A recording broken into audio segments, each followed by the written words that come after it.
Hello my viewers, welcome back to the channel. About a video title, you know what this video is about. Heat Celtics Game 7 preview. Man, this series has been crazy. Before the series started, I predicted that it was going to 7. I said my Heat would win in 7. I didn't think the 7 would go this way though. I didn't think it'll be we up 3-0 and then we lose 3 straight. And now it's 3-3. Now we're heading back to Boston, B-Town, to play the Boston Celtics, our good old rivals since the 2010. This rivalry, the Heat and Celtics, different faces, different names, but the same rivalry like that. These teams have been going at it. I believe they met since 2010. They met like 5 or 6 times in the playoffs, and 3 of the last 4 years they've met in the Eastern Conference Championship. We won the first one back in 2020. They won in 2022, and now it's a trilogy. I was hoping that he can, do their revenge tour, get revenge on the Bucks, and then get revenge on the Celtics like that. But we're gonna see what happens. But the narrative of this series has been very crazy. This has really been the whole thing of the series about who stars show up. We've seen what happened the first 3 games. What happened the first 2-3 games? Jimmy Butler and Bam Adebayo showed up big time like that. And then we see what happened the ones after that. They didn't show up big time. We see what happened with Jason Tatum and Jaylen Brown. They didn't show up to the first 2-3 games. But we've seen it happen the past 3 games. Past 2-3 games, they have shown up. And that's kind of been the narrative. Because, it's crazy because everybody around them are playing well the entire series. Marcus Smart is playing good. Robert Williams is playing good.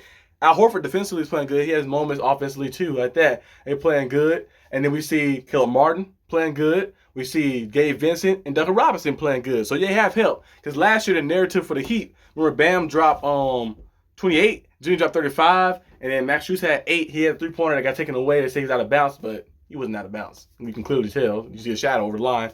But 3-pointer got taken away, and then you seen Kyle Lowry with 2 points. And then you seen Tyler Hero with 0 because he had that injury. He couldn't lift the ball up. He had 1 shot attempt. P.A. Tucker, he had some good defense, but he had 0 points like that. And people are like, Jimmy and Bam just had some help. Now it's reverse. They have all the help in the world. Like Robinson going crazy, hitting shots at the shots. I wish he would have hit one of those 2 yesterday, but he was playing his tail off. He kept us in the game. Max Strus going crazy. Caleb Martin has been probably the best player on our team this series like that. If we do win tomorrow, he would definitely be considered for Eastern Conference MVP like that. Eastern Conference Finals MVP, where it's called. But I think it's the Bill Russell Award. He would be considered for that for sure. He been playing good. We seen Gabe Vincent been playing good like that. You see what happened when Gabe Vincent was out the lineup, and then now he's in the lineup. You see the change like that. He run the offense well, and he's aggressive. Him and Caleb Martin aggressive. They don't hesitate. As soon as they get the ball, they're looking for something. They're looking for either a shot or to create a shot, or they're driving in and going in. They're not hesitating and waiting. I feel like Bam and Jimmy the past 2 games. The first 3 games, I see no hesitation at all. Jimmy Butler just going in and going crazy and stuff like that. Bam, same thing. But the past 2-3 games, they got too comfortable. I thought the stars got comfortable. They're like, oh, at that 3rd game, the role players, Gabe Vincent had 29 points. They all kind of shot the Celtics at the gym. I feel like they got too comfortable, and the Celtics said, you gonna be comfortable? And remember after the 3-0 lead, I was like, it's not over yet. I was like, we've seen crazy things in the NBA before, and the Celtics team is very good. They're supposed to be in the spot of, they should be the team that's up 3-0 like that, so you shouldn't take your foot off the gas. The Heat gave them a little light to the foot off the gas that game 4 at their home, and it gave them kind of lit a spark, and they won the next one. Then yesterday's game was just a toss-up. It was crazy like that because the Heat was down by 10 points. They cut the lead all the way back. And 1 second, Derek White with the clutch play, getting the buzzer beater. I knew he got it too. I was like, when I was seeing that, I was like, yeah, he got it. It was just too crazy like that. It's like meant to be Game 7. I don't know why the Heat and Celtics series always go Game 7. That's why I predicted Game 7. Like, it's like always come down to the very end. These teams are very good. I wish these teams could meet up in the finals. They had a bracket where they can reverse the brackets and do where every team plays each other like that in the playoffs, not by conference. I wish the teams meet up in the finals because that'd be crazy. These teams always go crazy against each other. It don't matter who's on the team, who's on the roster. They're gonna play each other hard. Ever since 2010, they've been very physical and been very, very, very good and mentally tough. Both of these teams are good. Of course, the Celtics being probably one of the best, or probably the best organization in the NBA, them and the Lakers, and the Heat been one of the best organizations since 2000, like that. They came around just 1989. Ever since Pat Riley got there, kind of switched the whole organization around. They won 3 titles, been to what? Was it 5 or 6 finals like that? Been to a lot of finals and stuff like that, and going crazy. But I feel like this game right here is gonna be crazy tomorrow. It's gonna be a crazy game tomorrow. We're gonna see who. I know both teams wants it, but we're gonna see who wants it more physically like that. I don't know how much these guys have left in the tank. Jason Tatum going to be playing a full game. Jimmy going to play the full game. Bam going to play the full game probably. Jaylen Brown, same thing. Marcus Smart, same thing. Caleb Martin, probably the same thing as well. These teams right here, I don't know how much they're going to have left.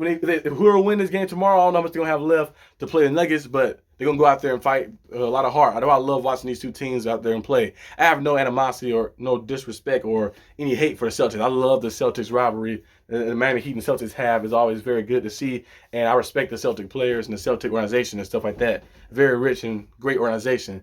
And every time we go against them, they bring the best out of us. We bring the best out of them, and it's always fun to see and great to see.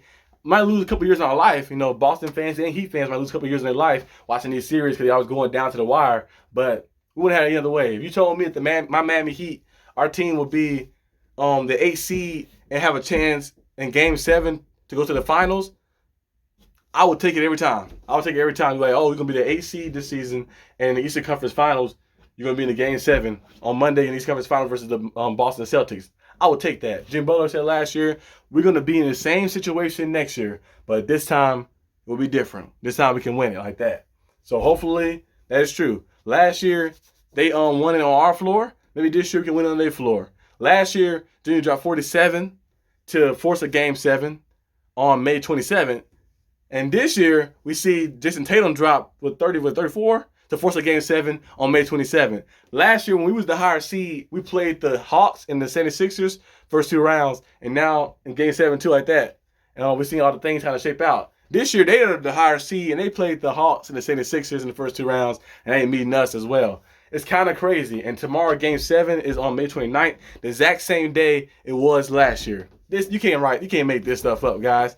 The script writers are doing very good like that. You know, the little joke they got the script writers, but this right here is always just history. History repeats itself. You had an opportunity to fix what you did last year. Like Jimmy Butler, not too many players get an opportunity to fix what they did last year.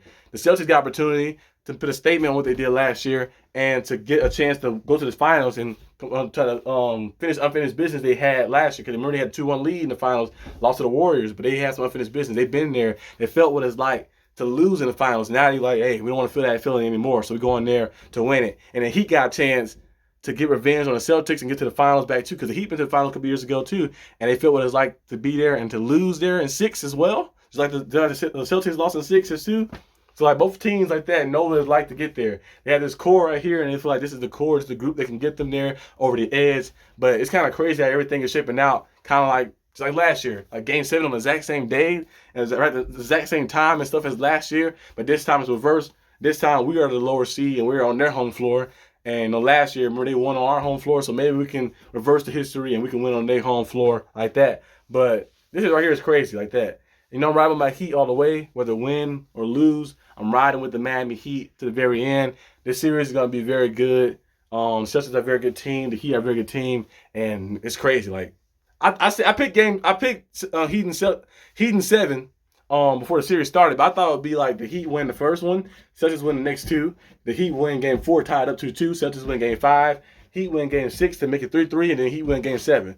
I didn't think it's going to be like we win 3 and then they win 3. So this is kind of crazy. And then some people on the internet saying that the Heat not a good team supposed to be here, but if you keep saying that, it kind of discredits your own team because you like, they're not a good team, then why did our team fall down 0-3 to them in the first place? That's also like, you can say the Heat might not be, you look on paper and see the guys, see the players, and see what they did throughout the season. They only 4 games over 500, like a team. But you look at the rich history and the way they play hard and tough, and in the playoffs they turn it on to a different level. They are a good team like that. And the Heat don't supposed to be here in situation. But since you are here, how about you win here? You gotta go ahead and win here. Remember, we started off it's the Atlanta Hawks. We was the 7th seed originally. We was the 7th spot, had the 7th best record in the Eastern Conference. Lost to Atlanta, and then fell down to the 8th spot. Played the Bulls, was down 10 points with 4 minutes left. Came back and won that. Remember I said in that video, you can go back and watch it and see and check it. I said, all you got to do is win 1 against Milwaukee. Win the first one. I said the first was the main one. Win that first one against Milwaukee, set the tone for the series. They won that first one, then they went back to Miami, won those 2. Game 5, I didn't think they were going to win that game. Right there, we was down by 15, 16 points, and then they came back and surged back. And once Jimmy hit that shot and they got to overtime, I was like, yeah, we're going to win this in overtime. And then in the next series, cooking the Knicks in the first game, but then Josh Hart did some crazy Karate Kid move and took Jimmy ankle out, and Jimmy hasn't been the same fully since then. He still has some good games, of course, 35-point game against the Celtics, and then he has a couple of 20 plus games, like 25 plus, that type of games, like around that range and stuff, mid 20s and stuff. But he hasn't had on 40 pieces or the 50 pieces or the 38 pieces that he had when he was on the Bucks series before the ankle injury, before Josh Hart did the crazy Karate Kid move, took his ankle out. I don't know how much they have left in the legs, but you're gonna have to pull it together. You got to just go out there and play basketball. When we went 3-0, I was like, it's not over yet. The Celtics are very feisty teams, the first of four. We've seen crazy things happen before. We've seen teams like this.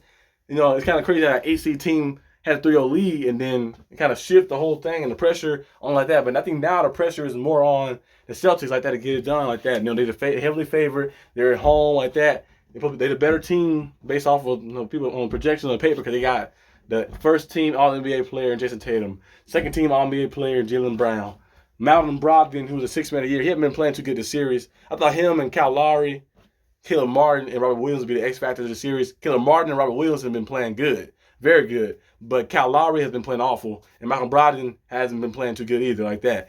He had probably one good game, and Kyle Lowry had one good game too. They haven't really been playing like having that extra energy. I don't know Kyle Lowry because he's old and a little washed up a little bit. And then Malcolm Brogdon had a forearm injury. Maybe that's affected him a lot. But Kyle Lowry, he's gonna play tomorrow most likely. But I can't take the turnovers. The turnovers and the flopping. I can't take that anymore. I hope Haywood Highsmith sees some minutes. He's a guy who's very feisty, and he doesn't care who you put him in front of. Like that, he's gonna go out there and guard. Hopefully he plays some minutes. We're gonna see the best lineups out there. Caleb Martin being in the starting lineup, rejuvenated the team and get a team energy because he don't hesitate. He get the ball, he just go to the rim like that. Jimmy Butler played the worst game I've seen him play ever in the playoffs. I've never seen him play that bad before. And of course he had 24 points in the end, but I've never seen Jimmy Butler play that bad before, like shooting that bad in the playoffs. Maybe in the regular season, occasionally, everybody have a little bad shooting night in the regular season. But in the playoffs, I never seen Jimmy Butler play like that before. That right there was not playoff Jimmy. That was playoff P. That was playoff P like. So playoff J like. Well, I didn't see playoff Jimmy like that. So we need to go out there and get it done. If Jimmy or Bam show up, most likely gonna be Jimmy because Bam, I don't know what he be doing like that. I hope he do show up. I like his defense. I like his effort he put out there. But you gotta stop selling for those jumpers and get to the rim and use that body, use that strength, attack the rim, attack the basket. You're 250 pounds. Get to there. Do I need to lace him up? Do I need to lace him up and get out there? I might be the small. Well, I'm 6'3". I think the smallest person on the court would probably be Kyle Lowry. He's like 5'11". I'll be taller than Kyle Lowry. And so right there, I'm 6'3". So I'll be out there. Let me lace him up. Let me go out there, Coach. Coach Spo, put me in the game. Let me go out there and do something. But on a serious note, I just need us to go out there and just play a lot of heart and energy like we did yesterday. Like that, and just Bam or Jimmy, most likely Jimmy, just give us a good game. That's all we need. Last year, if you had some supporting cast right here, you would have been in the finals like that. You had a supporting cast now this year. They all been playing good this year. Getting hot with this hat on. They all been playing good this year. Can we go out there and can we get it done? We're gonna see you tomorrow. But that's all I got for this video today, guys. If you like this video, leave a like and subscribe, and I'll see you guys next time on the channel. Peace out.